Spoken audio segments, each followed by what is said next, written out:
Next question. I'm a woman and I love sex, but many times I find myself feeling guilty because of what society has made us feel all these years. How can we embrace our sexuality without feeling guilty, and how wrong is to have or had many lovers? Petro? Well, this woman feels guilty for not only for sex, but for everything that she likes. She says she likes sex, and then she feels guilty about it. So there is a dimension of feeling guilty because I like something. And I guarantee you that this can be in many other parts of your life. Okay? So, and the second part of the question, she brings in the enumeration of how many lovers.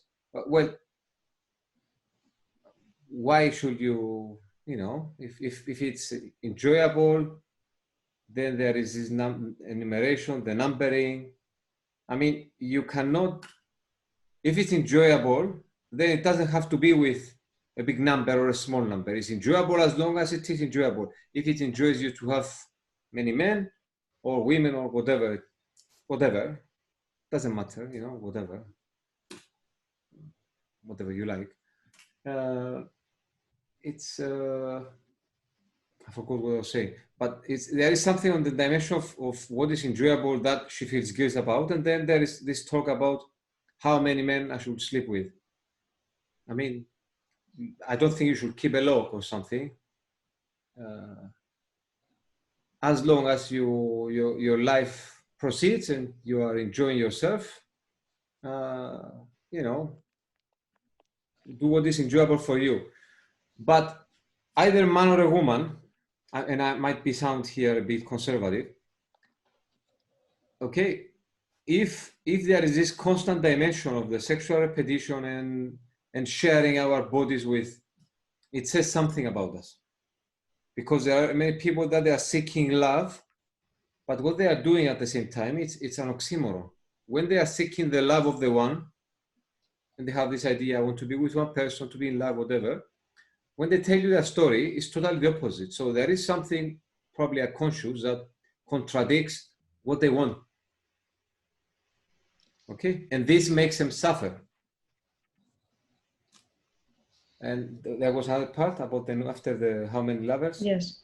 How can we embrace our sexuality without feeling guilty, and how wrong is to have or had many lovers? Well, she already feels bad about maybe the lovers she had.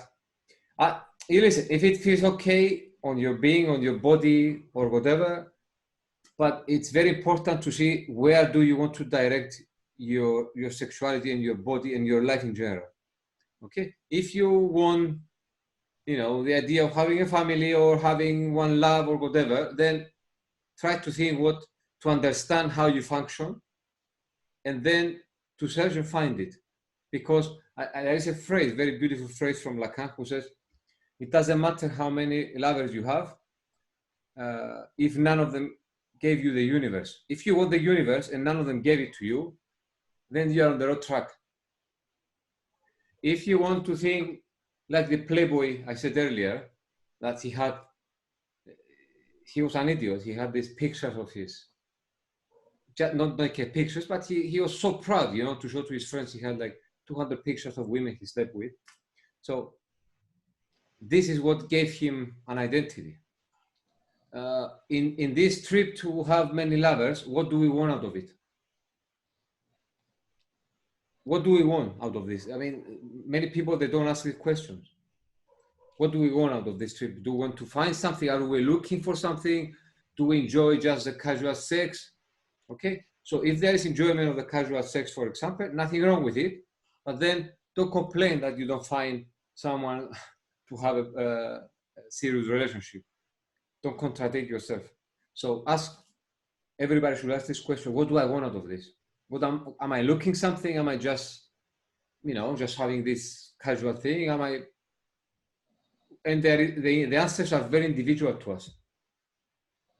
Very, very individual. If we don't answer this question individually, what do we want out of this?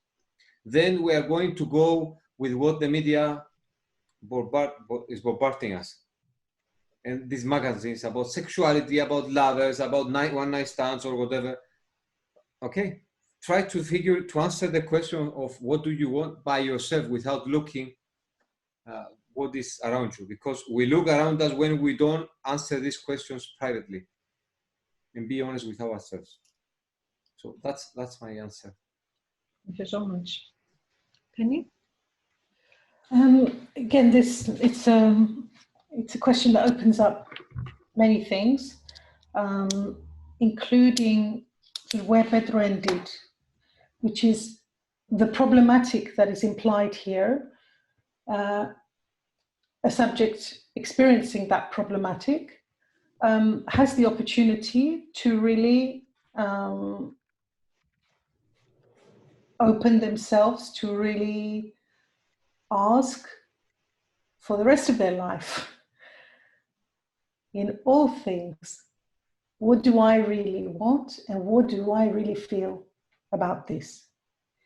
Irrespective of, what others have to say. Because it's not an excuse anymore to say, my parents, society, this and that. If we're having this conversation, it's not an excuse to remain defined by what others think. What do you think? Where do you stand?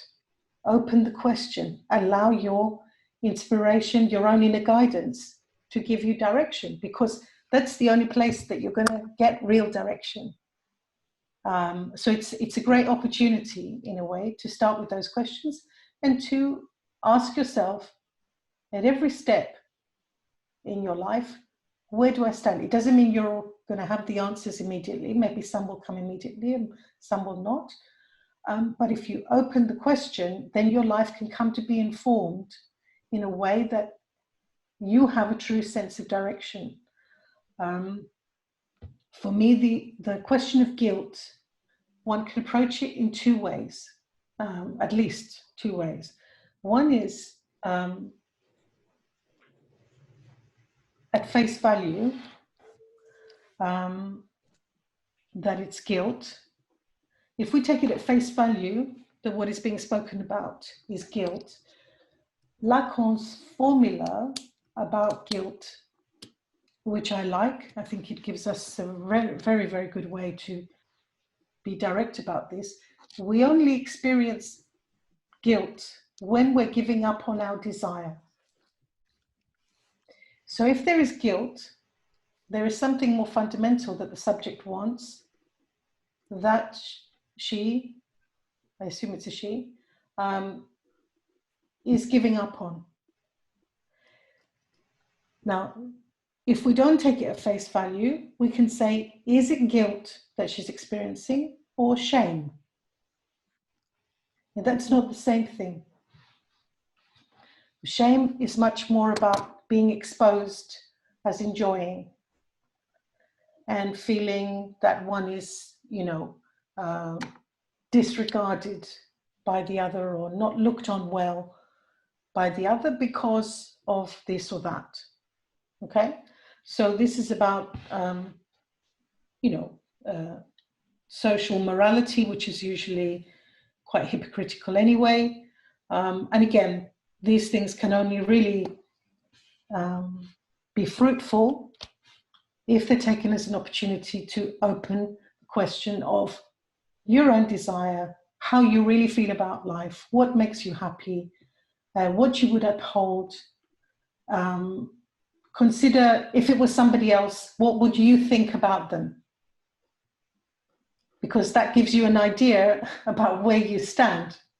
And if you don't like where you stand, either as the observer or as the person you're observing, then again, it opens up questions for you to reconsider your own conduct. And